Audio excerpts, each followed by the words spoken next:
sisters, and I was born in Boston in Lincolnshire. My father was Lancelot McFayden, and we came to Lincolnshire through my dad's recruitment in Jamaica as a volunteer for the RAF in 1944, 43, 44.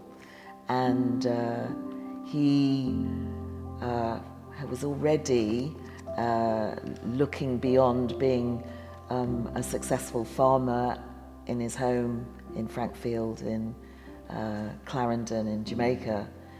A local family friend had found him a local job, which made him think he may perhaps be suited to something other than being a farmer.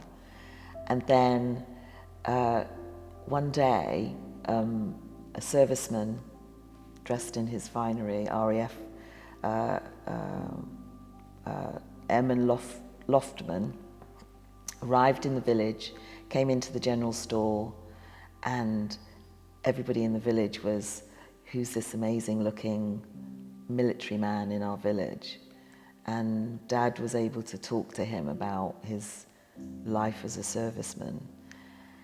And being somebody now employed enabled him also to buy the daily newspaper, and he read regularly about, he was keeping himself informed about what's happening with the war. And the Royal Air Force were reaching out to, obviously, the colonies to help with the war effort. And there was an advert to invite Jamaicans to enlist as volunteers to support the war effort. And so him and 3 other buddies sort of got together and sort of said, right, if you will, we will. So they put their names forward and went for the test. When they got to the office to enlist and put their name down as volunteers, it said categorically you needed to be 18, and Dad was actually only 17. And he decided that if they didn't ask for a birth certificate, he would lie about his age. So he did, and they didn't ask for a birth certificate.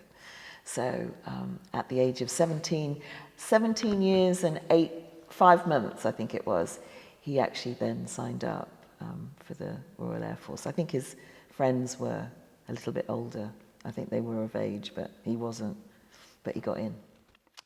And without saying anything to his parents or his mentor, Mr. Chambers, they all agreed to sign up as volunteers, having passed the test. And it was only when they got an invitation to relocate to their training camp at Mona, just outside Kingston, that Dad plucked up the courage to tell his friends and family. Yeah, and then the rest, as they say, is history. My dad came from very rural, from a very rural background. Fairfield and Smithville, which were basically tiny hamlets up in the parish of Clarendon. Very, very rural, made up of lots of small, I suppose our equivalent would be small holdings. You know, most of people were self-sufficient. They kept pigs or chickens. They grew a lot of their own fruit and veg. And certainly in my dad's case, they grew surplus so that they could then exchange produce for other things. So a regular trip for him was on donkey. They take yams, bananas, and they'd load up the donkey and they'd go down to Milk River and exchange produce or barter for fish, which they then bring back to the village. Yeah. So it was a very honest, hardworking community. Everybody looked out for each other. They swam. They, nobody starved, and yeah, it was a very honest upbringing. So, having done the training in Mona, just outside Kingston, they all qualified, and all of a sudden they found themselves on this SS de Cuba, 1944, all these enthusiastic Jamaican volunteers, Atlantic crossing, which was very rough, by the way. Dad was very seasick, quite frightened. They didn't really know where they were going and what they were going to be asked to do. We were still at war. There was still war going on. And they landed in Scotland, and then very quickly found themselves in Metheringham, but not before having a stint in a hospital in Beverley with really, really serious flu. He'd never had flu before, and got really sick. And by the time he came out of hospital, all his mates had been stationed and sent to other bases, and actually for the whole of his RAF career he was never stationed at the same RAF camps as any of his mates that he signed up with. So yeah, Metheringham was his first stop. I cannot tell you how amazing it is to be talking to you today from RAF Metheringham, and this amazing museum that celebrates all the service lives that were here, which included my dad. I mean, it just makes me go goose pimples all over. It's just fantastic. So yeah, my dad was here. This was the place that he first learned to ride a bicycle. He said in his one of his letters about the fact that it was a very dispersed airbase, and that the easiest way to get from one end to the other was on a bicycle. But of course he also used that mode of transport. That was his mode of transport, and he used it to explore the area because he was still very homesick and actually really very lonely. He was surrounded by lots of great mates and friends, but he was very far away from home. So one of the early jobs that he had here at Metheringham was being assigned to the catering crew.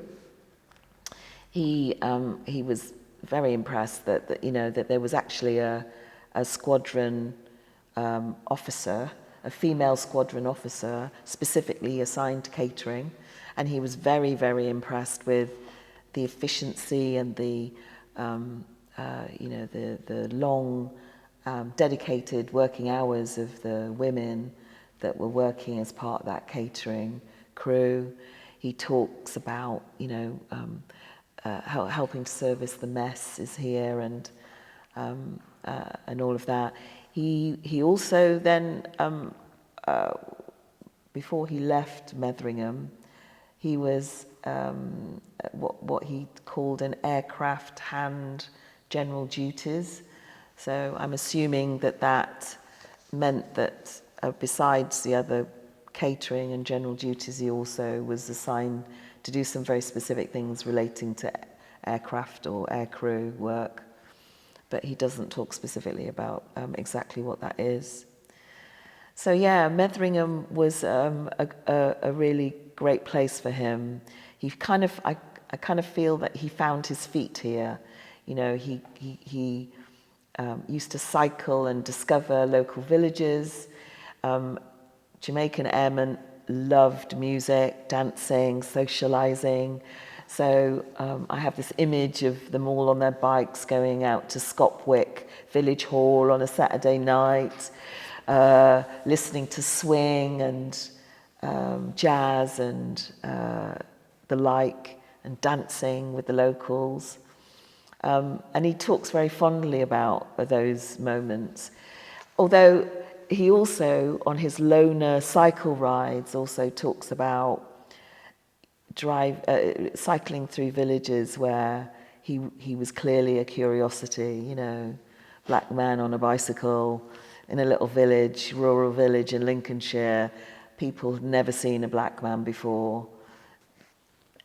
Obviously, their socialising was, in the main, very positive, but there were occasions where it wasn't the case. My dad recalls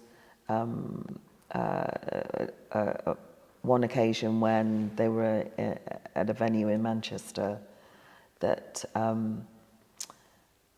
at which there were some white American GIs there who took exception, because at the time, obviously, there was segregation in America, and although there were black GIs, they were still segregated from the white US servicemen. And what apparently had happened was that the West Indian contingent were, you know, having a chill time with some white girls, and the white American GIs took exception to what was going on. Took exception that they were in the space, but also exception to, and actually went to the girls and asked them if they were okay, were the guys bothering them. The girls actually gave as good as they got, really. They weren't having any of it, and took exception to the attitude of the American guys. And it was tense, sandpapery, but Dad said in the main, their attitude was to try and diffuse situations as opposed to confront it. So in that instance, they were able to diffuse it, but you know that it wasn't uncommon to find themselves having these sort of sandpaper scenarios in dance hall with particularly the American contingent. But there was also racism from English white people, you know, monkey calls, Dad being followed down the street when he was with Mum in the early days of their courting, you know, people asking where Dad's tail is, you know, does he sleep in trees, you know, yeah, it's very unpleasant name calling, but, you know, Mum and Dad were strong, you know, they just dealt with it and just made them stronger. My dad met my mum at a very famous, well-known haunt called the Gliderdome in Boston. And I think it was responsible for quite a lot of people getting together, actually. And on this occasion, it was no exception to my mum and dad. So my mum is a Bostonian girl. She's one of 4 sisters. My grandparents ran a fish and chip shop in Boston at the time, and their favourite place, the girls' favourite place to go, was the Gliderdome. Everybody dressed up. It was a big band music hall scene at the time, and my dad asked my mum to dance, and it wasn't exactly love at first sight, but it was like they describe it as like this almost coming to a slow realization that you kind of met your soulmate, and they talked and that was it. They were just made for each other, and you know, they stayed together for over 60 years. What can I say? It was they were an amazing couple.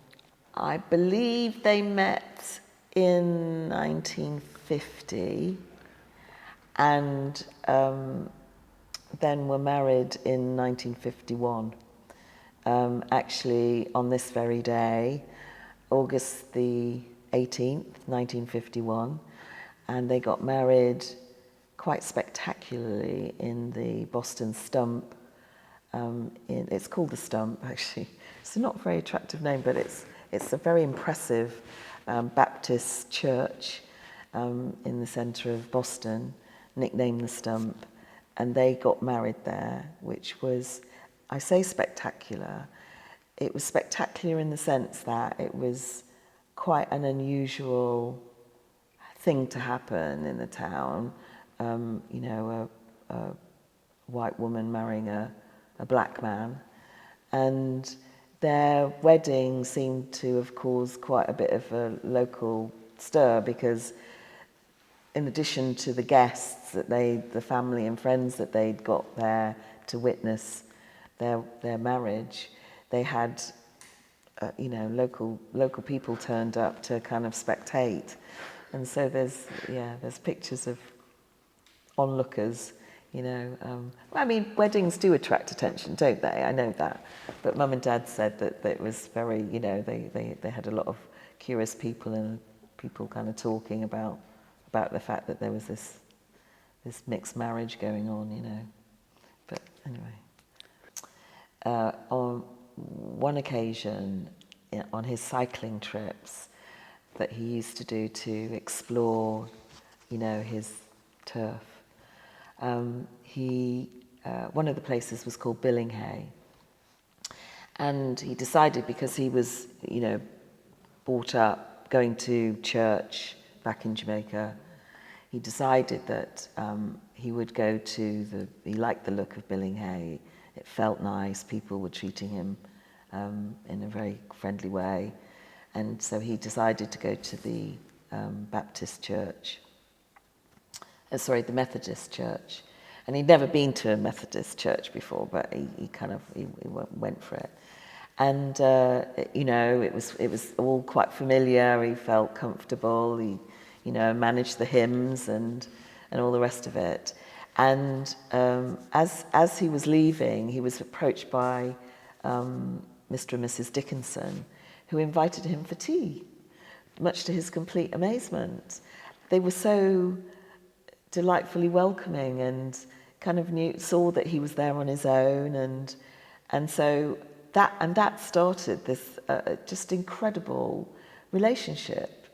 So you know, that in a time where there wasn't much, you know, people were being rationed and people having to make do, there was this just lovely family who kind of adopted him and shared what they had with him.